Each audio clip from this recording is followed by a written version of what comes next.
Okay, in one of the videos I did explaining the proof Einstein did on time dilation, I got a reaction from someone, and I'm very much impressed. He's an American, and he's of course a senior citizen. He's the one who asked me for clarification. Actually, I make all these videos for us who are Nigerians and other Africans, but it's unfortunate. It looks like not too many of us followed it. But I'm very much impressed that someone else from another part of the world is more interested in it than we are. So he asked a question. He said he can follow, he understands perfectly the view of the two different people watching the same event, but he lost it at the point of the final equation. From what I understand from that question, I think he's asking how does the formula in the end, which is TB is equal to TA all over the square root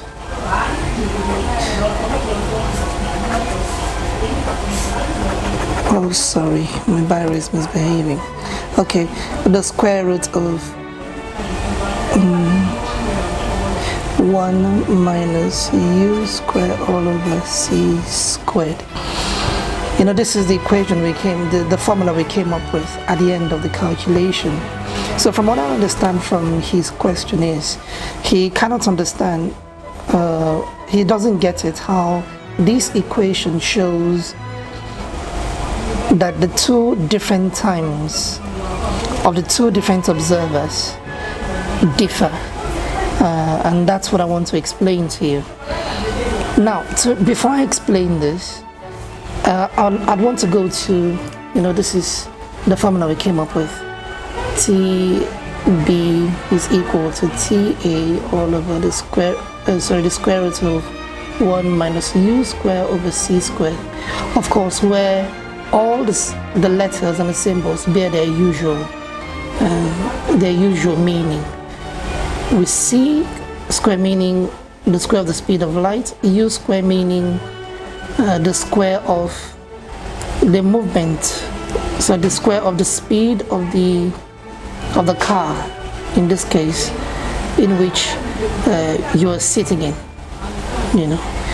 so, and then TA is the time you sitting in the car measures the event, while TB is the time the other person outside, probably sitting by the roadside, observe the whole event take place. Now, so to explain how this shows that these two quantities, the two times differ, I first of all have to go to a part of that video, which is the period between the 7th minute of that video or the mathematics to the 8th minute. Now, within this time in that video, I said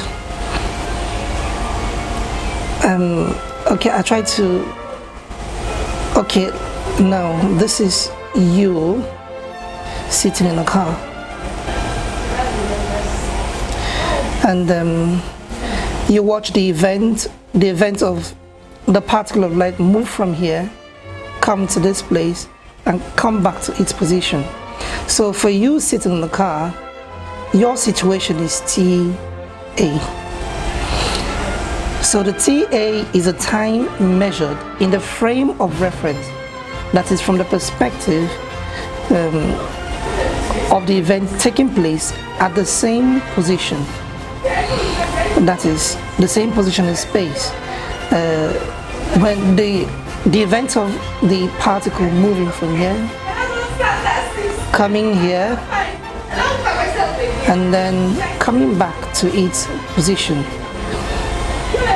they all happen in the same position. And this is you sitting in a car, and the TA is actually your own time, the time that measures the event in which that measures the event that takes place in the same position. So this TA is for you. That is the time you measured, the time for the event that takes place in the same position in space.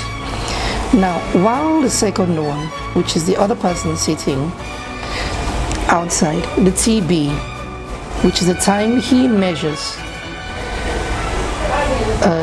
the same event here.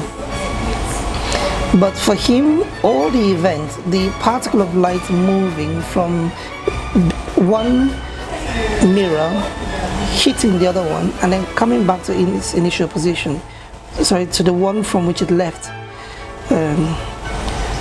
This TB is actually the time that measures the events take place in different places in space. The particle of light moves from here as seen by this person. It goes in a diagonal path, and then it meets this, the mirror here, and then comes back to this mirror where it left originally. And you can see they all happen at different points in space. Therefore, the TB is the time for the event that takes place in different points in space. You know, here you're still in your car. By the time the particle of light has completed one round of the journey, not one round, one part of the trip, that is leaving the mirror at the bottom to the mirror at the top. You know, they take place at different points in space, unlike you in the car. You know, for you, all this event takes place in the same position in space, like you must have experienced several times in your car traveling, and then you throw your key upwards. You know, it goes up and comes down in the same position. But for someone who is outside, as you throw up your key, let's say you were here when you threw up the key is going up. It doesn't go up in a straight line. It goes up in a slanty path, which is a diagonal, because while the key is moving up, your car is moving in this direction. You see, so while the key is moving up, your car is moving in this direction. You see, so for the person outside, the event takes place at two different points in space. You see, it goes up, and then while it's coming down, it's moving from the first mirror, hitting the other mirror at the top, and then coming back to the same mirror from which it left originally. All these things happen at different points in space. Why? Because the car is moving. It's not static. But you in the car, you know, for you the whole thing happened at the same point in space. So the reason I just want to try to clarify this point, that the TA is actually the time that measures the event as it takes place in the same point in space, which is for you in the car.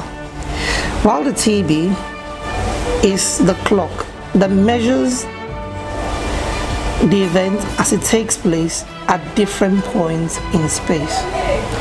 So having clarified that, let me go to try to explain to you how this equation shows that these times are different. That is, at the end of the equation, we found out that the time that measures the whole event as it takes place in 2 points in space is equal to the time that measures the events as it take place in the same position in space, that is for you in the car, divided by the square root of the whole of this quantity. That is 1 minus u squared all over c squared. So let me try to explain how this whole equation shows that these two different quantities, these two times, are different. Now, first of all, let's bring up the denominator, which is the whole of this. That is the square root of 1 minus u squared all over c squared. Let's deal with this first of all and try to understand. Let's deal with this one first of all before we relate it to the same to everything. Now, from this same equation, let's bring out this u squared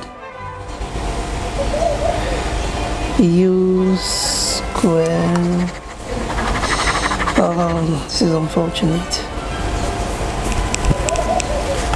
So we have u squared. Okay, let's bring out the u squared all over c squared.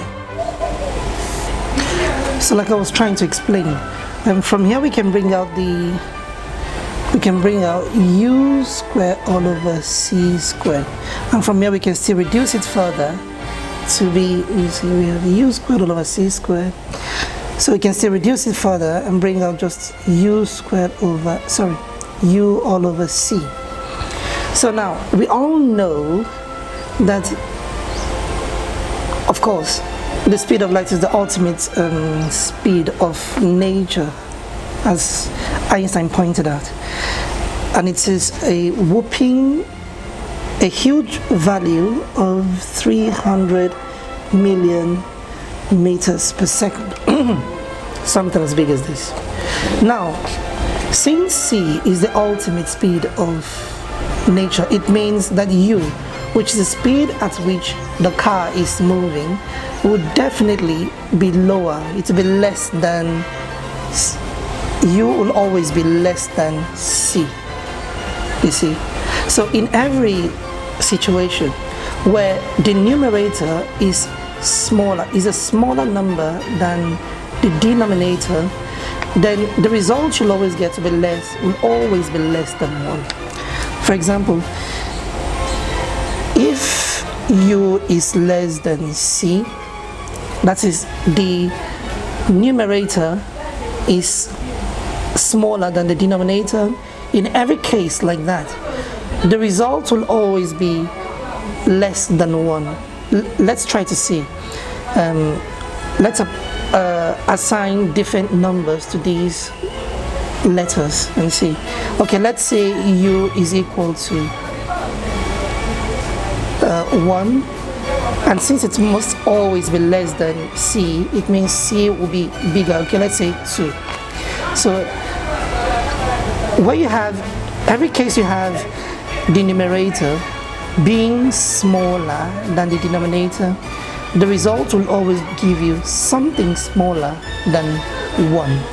And of course, 1 divided by 2 will give you 0.5. You see, and 0.5 is less than 1. You see. Okay, let's try another different values for u and c. Let's say c is equal to 4, and what do you call it now? U is equal to 3. So I'm trying to point out that in every case where a numerator is bigger than the denominator, the result you get will always be less than 1. So we have 3 all over 4, which will give us, now 3 divided by 4 is, of course, it cannot go, so we say it's 0 point. And as we do that, we add 0 to this place. So 4 into 30 will give us 28, which is 7. Remainder 2, right?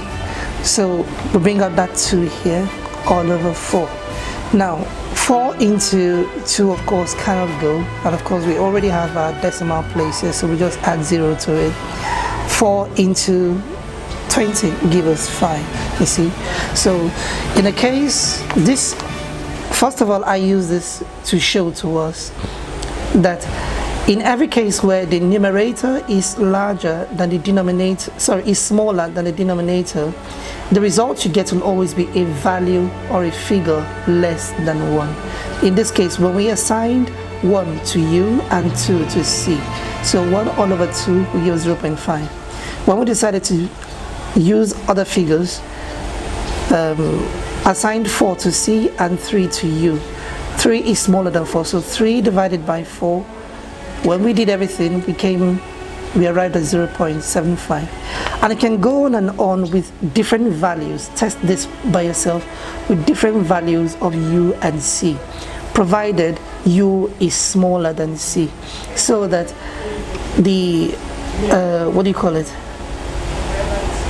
so that the numerator is smaller than the denominator. So every case like that, you'll always get, the result will always be smaller than 1. So now that's about u all over c. Now u squared all over c squared is still pretty much the same. Since u and c, u is always smaller than c, even when you square them, it's still the same thing you get. So let's say in this case where u is equal to 1 and c is equal to 2, it means 1 squared all over 2 squared will give us what? What is the square of 1? 1 times 1 will give us 1 all over. What is the square of 2? 2 times 2 will give us 4.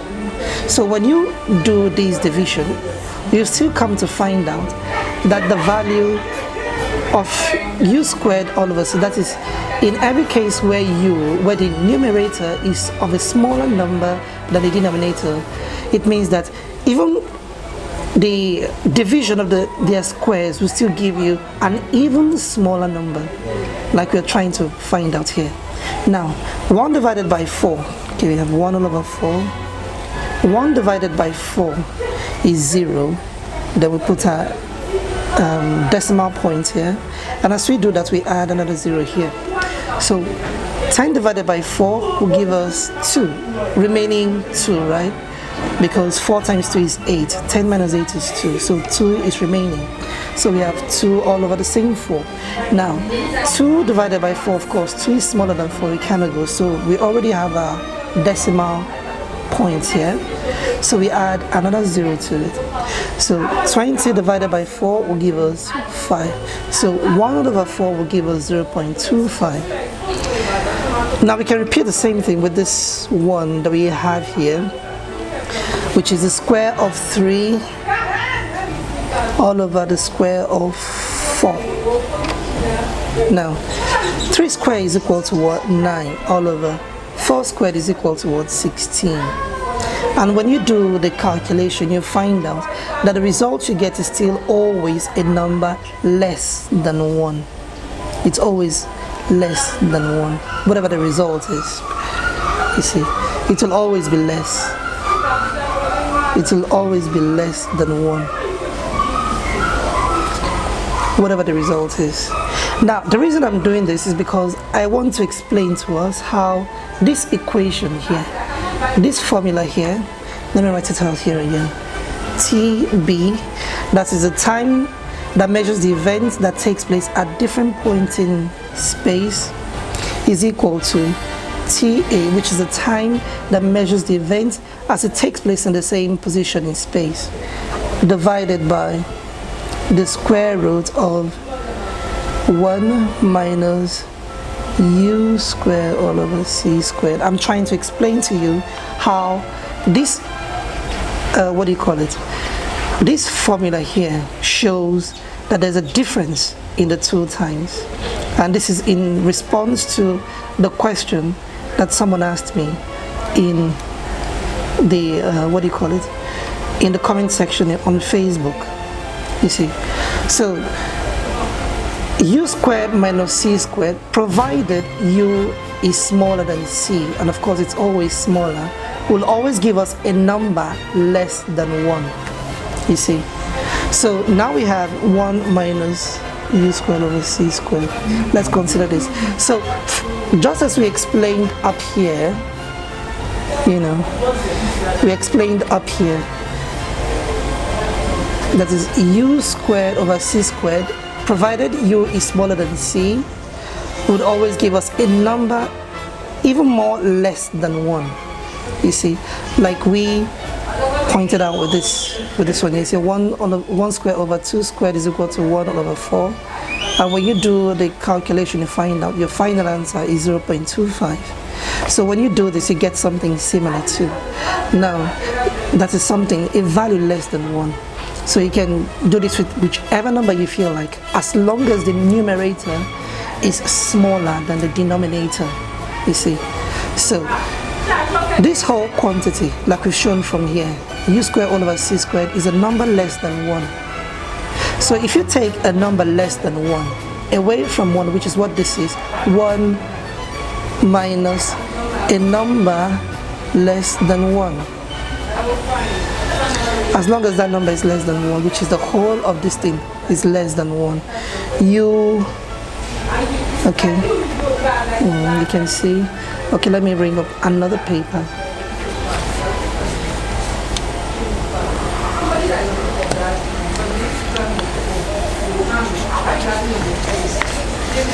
So from here, I'm trying to pick this equation out one by one, so that at the end of it we can see very clearly how these two times are not the same. Now, so let's consider this value. Now, we already showed to you that u squared all over c squared will always give you a number less than 1. So here we have 1 minus u squared over c squared, since it's always less than 1. Now, if you take away, the whole of this is less than 1, which means this quantity here, 1, is bigger than whatever you have here. So if you take any number less than 1 away from 1, you get a number even less than 1 again, you see. So we have, okay, let's say the whole of this is 0.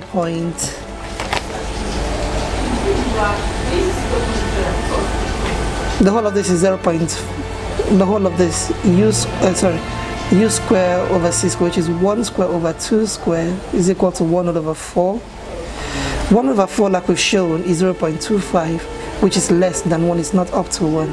So let's take 1 over 4 away from 1 and see what the result will give us. So let's assume that the u squared here over c squared is 1 all over 4, which is 0.5. So we have 1 minus 1 all over 4. Of course, here we can complete it by dividing it by 1. So we get an LCM. We take the LCM of 1 and 4. That's the lowest common multiple. The lowest common multiple of 1 and 4 is what? Is 4. Because the multiples of 1, let's write out the multiples of 1. You see, that is those things multiplied by, what 1 can divide effectively without any remainder. 1 can divide any number, all the natural numbers, without a remainder to n. That is, 1 can divide 1 into 1. Of course, it's a universal divisor. You see, it can divide 1 into all the natural numbers, from 1, 2, 3, 4, 5, 6, 7, 8, 9, down to n, where n is whatever number possible, you see. So 1 can divide the whole of this effectively without any remainder. Okay, let's see for 4. What are the numbers 4 can divide effectively without any remainder? Of course, 4 is 1, then we have 8, we have 12, we have 16, we have 20, we have 24, down to all the largest possible multiple of 4, which is this n can take whatever number, no matter how large it is, as long as 4 can divide it effectively without having a remainder. You see, so this is what we mean by this is what we mean by the multiples of 1 and the multiples of 4. So when we say LCM, LCM stands for lowest lowest common, lowest common multiple, LCM. So LCM stands for lowest common multiple. So these are all the multiples of 1 and the multiples of 4. So when you compare them, what is the lowest common multiple of 1 and 4? You see, when you look here, you see that the lowest is 4 itself. Of course, 1 can divide 8 too, but 8 is bigger than 4.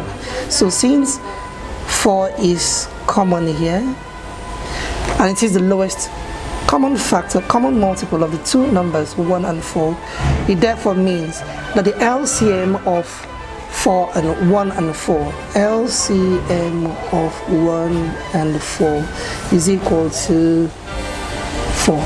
So that's why in this place I have it here. So the LCM of 1 and 4 is 4. See? You can rewind the video again to get some clarification if you do not really understand it. Now, since the lowest common multiple is 4, let's continue with our calculation. 4 divided by 1 is 4. Multiply that 4 by 1, you get 4. So we have 4 minus 4 divided by 4 is what? Is 1.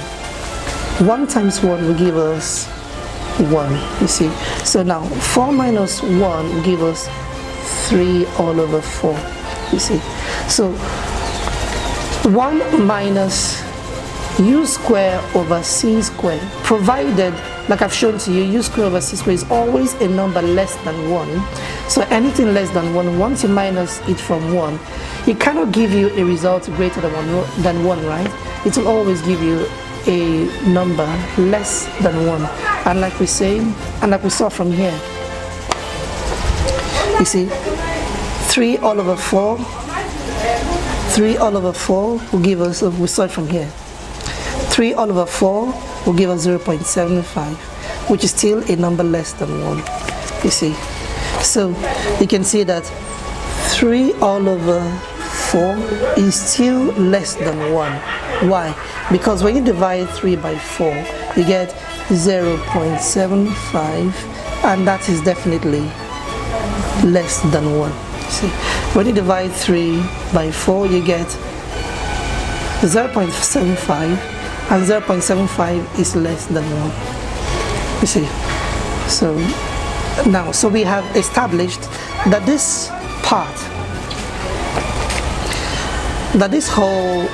this part of this equation is always a number less than 1, you see.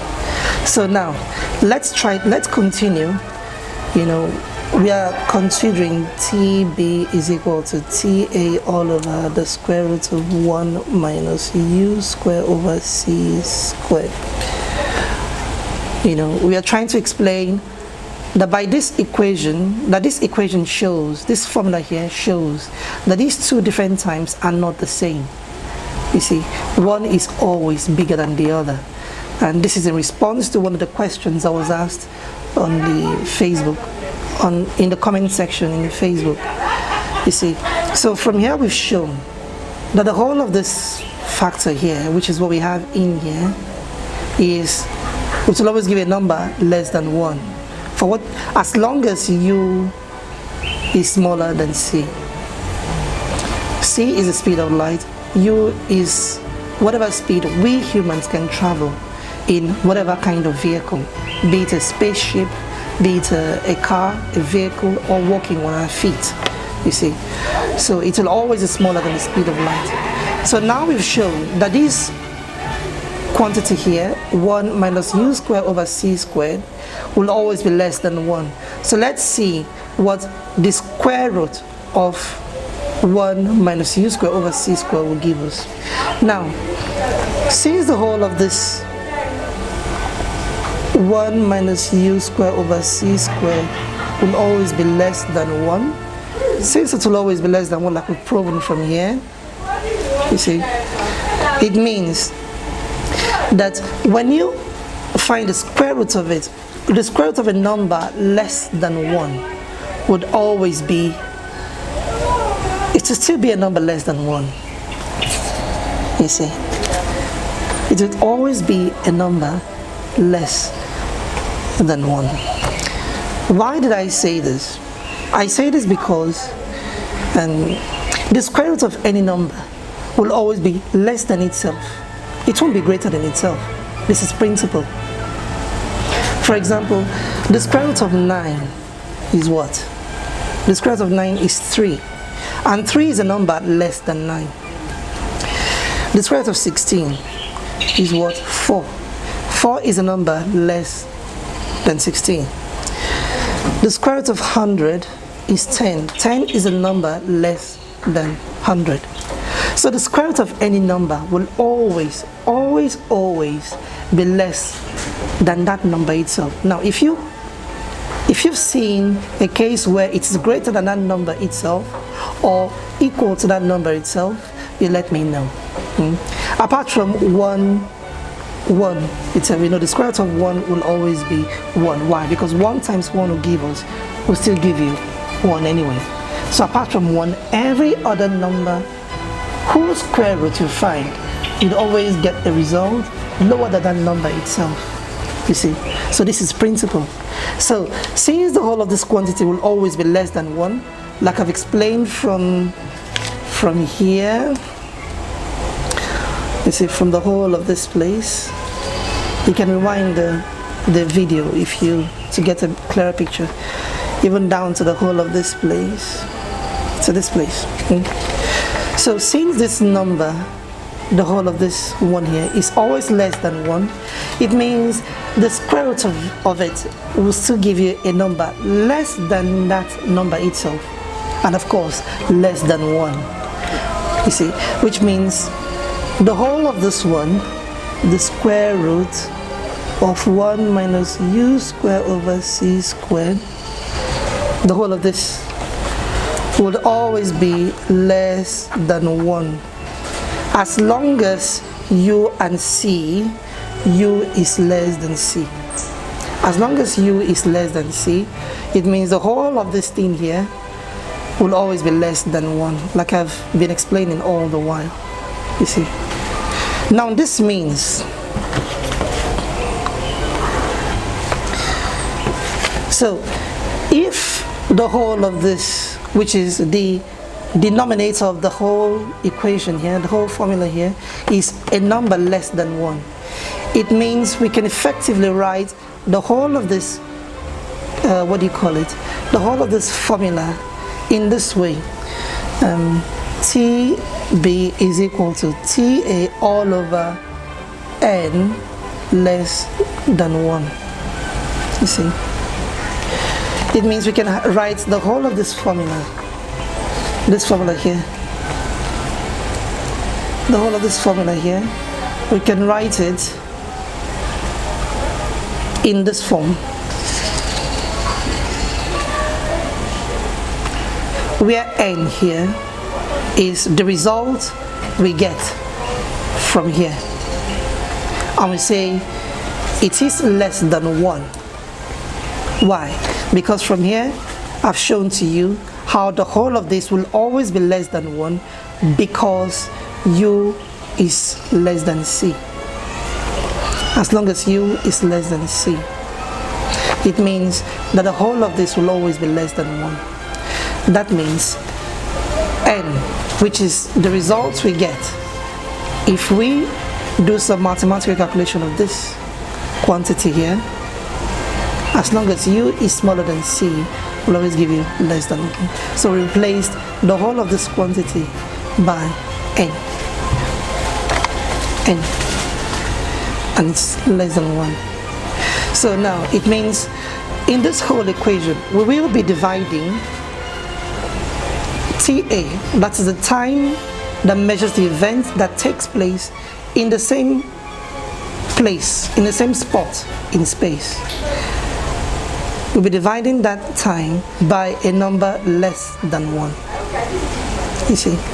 So now, if you divide a number by another number that is less than 1, what will always be the result? So let's try to explore it and see for ourselves. So let's say that TA is equal to 2. Okay, let's say it is equal to 2. And this n must always be a number less than 1. Let's say that this time here is equal to 2. And this n here would always be less than 1. This, we have to divide it by a number that is always less than 1. And from what we did here, okay, let's pick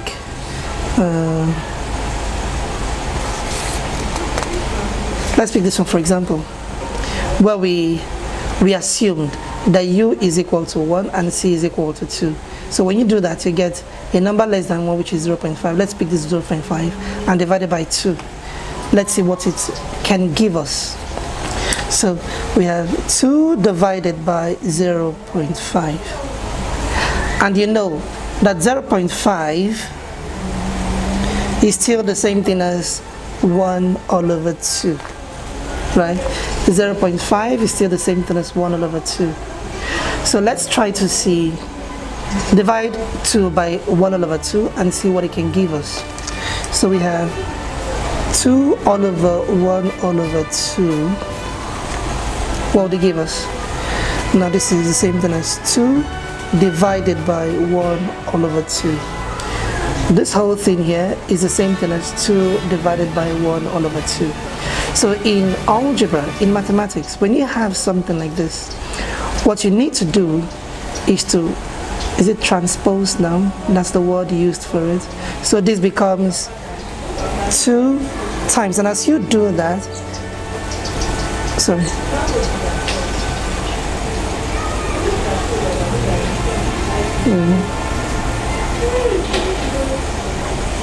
And as you, that is, you're going to take this number up and then bring this one down. So the 1 over 2 now becomes 2 all over 1. And as you do that, this sign will have to change to its opposite, which is why we have the multiplication sign here. So 2 times 2 will give us 4. You see, it will give us 4. So in a case where this number here is equal to 2, let's say TA, which is the time measured by the observer who's in a frame of reference where the event takes place at the same point in space, that is you in the car. The stopwatch you carry measures, let's say it measures 2 seconds for the event to finish taking place.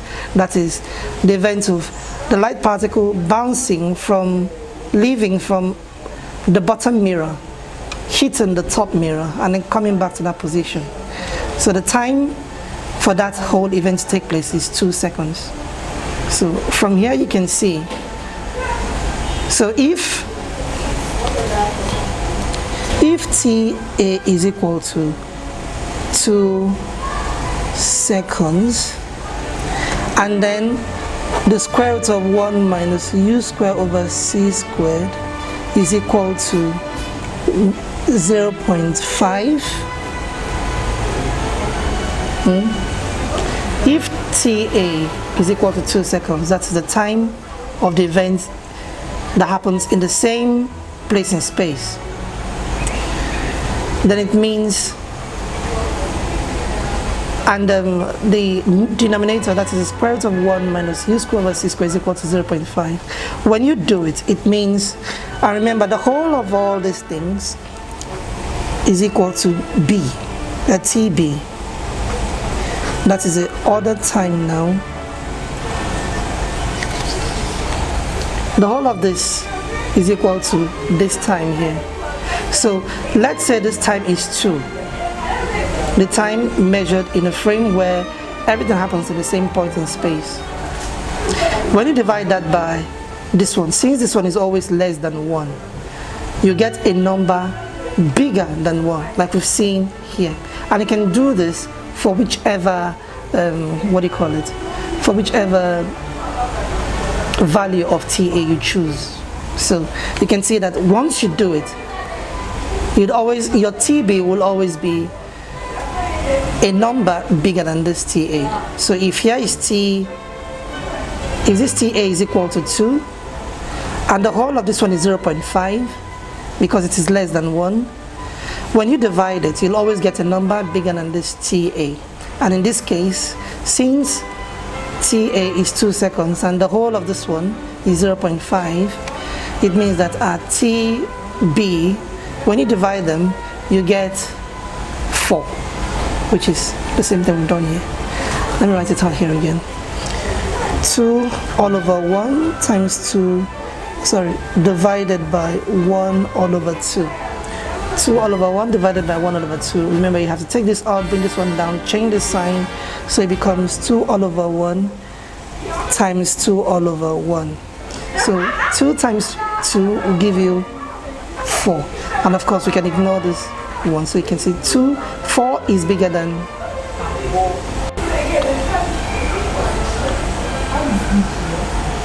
So you can see 4 is bigger than 2, which shows now that this TB will always be bigger than this TA. They are not the same. They'll always be bigger. So this one will always be bigger than this by the entire factor here. You see? So this is how the equation shows that the 2 times that are observed are different. They are not the same. So thank you very much. If there is any other question you have, you can ask me, and I'll try my best to answer it. It's getting dark here now. There is no light here. There's a problem in Nigeria. So thank you very much. Bye bye. You can rewind the video to see anywhere you don't get very clearly. Thank you very much.